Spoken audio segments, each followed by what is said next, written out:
duk wanda wani abu ya dame shi sai tashi yayi alola,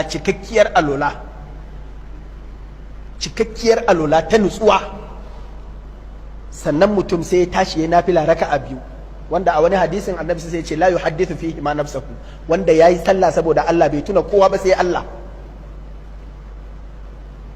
ya idar da sallarsa. Wannan sallar ana ce mata salatul haja. Annabi sallallahu alaihi wasallam ya ce a'atahu Allahu ma sa'al, duk abin da ya roƙa Allah zai bashi.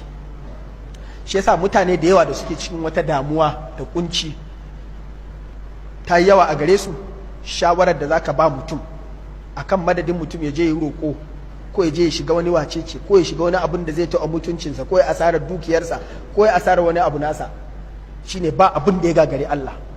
Allah yana jin ka kamar yadda yake jin kowa. Allah zai iya amsa maka kamar yadda zai iya amsa wa kowa.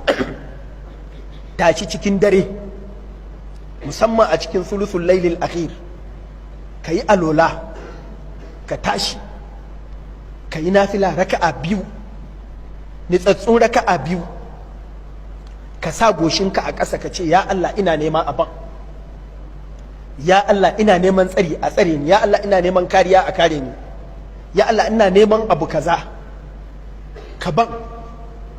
Wallahi manzon Allah sallallahu alaihi wasallam yace a'atahu Allahu ma sa'al, duk abin da ya roƙa a wurin Allah, Allah zai bashi.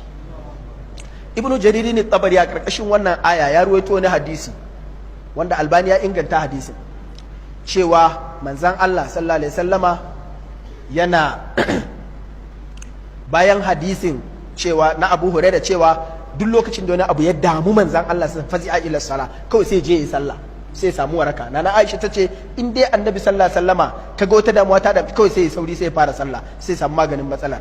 To haka kai ma sai wani ya zo ya ce wa Annabi abu kaza ya dame ni, abu kaza ba ana da Annabi ya ce je kai sallah.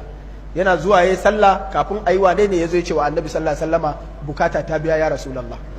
Don haka wannan wato laƙani ne daga manzon Allah sallallahu alaihi wasallama akan kowace bukatarka.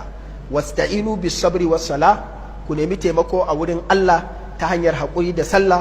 Wa innaha lakabiratun illa alal khashi'in, sallah tana da nauyi sai dai ga masu tsoron Allah. Allah ka sauƙaƙa